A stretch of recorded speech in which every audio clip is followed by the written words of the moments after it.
Listen to part of a university science lecture on island biogeography. Today I'd like to look at the topic of island biogeography, the study of plant and animal distributions on islands.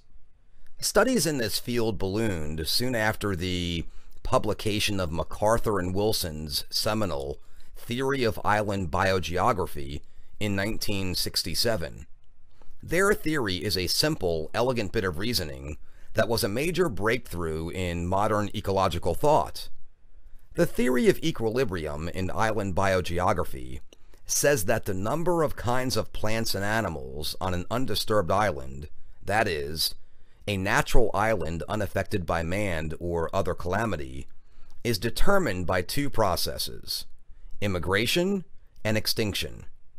In other words, the number of species on an island is the sum of the species that arrive, breed, and live there successfully, minus the number of species that arrive but fail to breed, or that eventually become extinct. If a new island starting with 0 kinds of birds lies near a mainland that has 100 kinds of birds, then a certain percent of those mainland species are eventually going to find their way to the island. When the first species arrives and establishes itself, the potential number of immigrants decreases by 1, since there are now only 99 potential immigrant species available from the mainland. At the same time, the potential for extinctions increases by 1, because with the arrival of the first species, there is now also one species that could become extinct, where at first there was none. You may have heard of Krakatoa, which was famously all but destroyed by a volcanic explosion, exterminating every living thing on it back in 1883. Well, between 1883 and 1933, 34 species of birds became established there, but 5 of them also became extinct.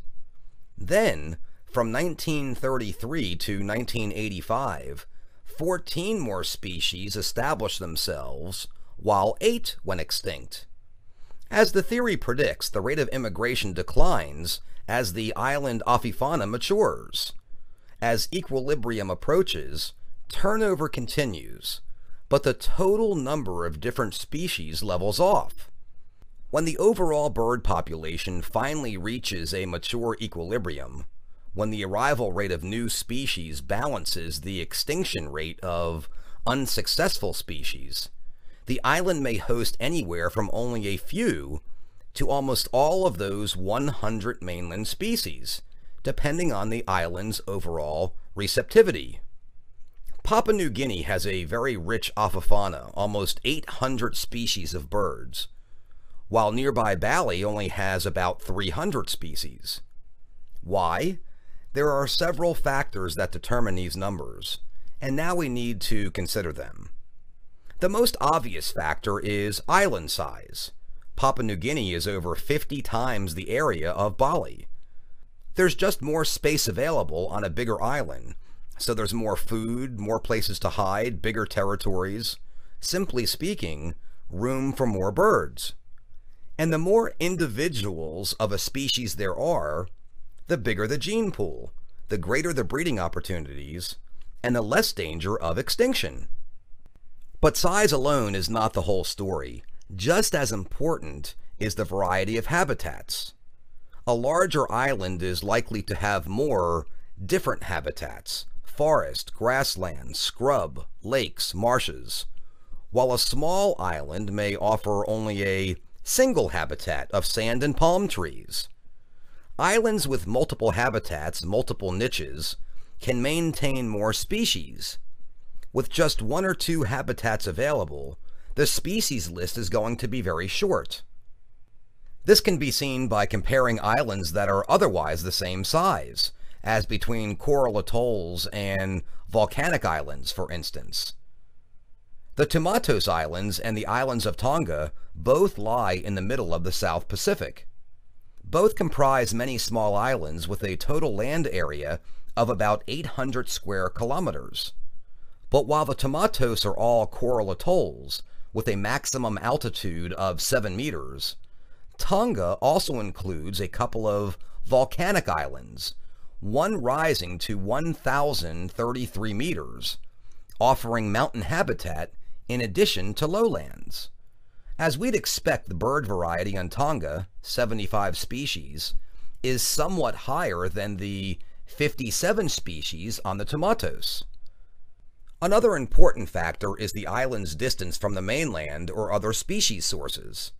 Its colonists will have to come from whatever lands are nearby, and oceanic islands, islands farther away from these sources, will receive fewer species, though hardier ones, than will coastal islands closer to species sources, simply because it's harder, even for a bird, to get to a more distant location. This is why the Hawaiian Islands, 10 times the area of the Lucade archipelago, has fewer native birds. The Lucades lie only 200 kilometers from species-rich New Guinea, while the Hawaiian Islands are 3,000 kilometers from anywhere. So these are the main determinants of island species capacity: size, habitat, diversity, and degree of isolation. And it turns out that MacArthur and Wilson's theory can be applied to other sorts of islands, to other geographical areas that are isolated in some way by their surroundings.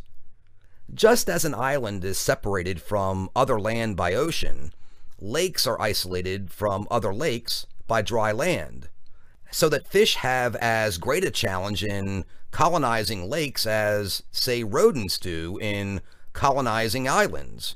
Mountaintops are islands, separated from other mountaintops by ecologically quite different plains and valleys.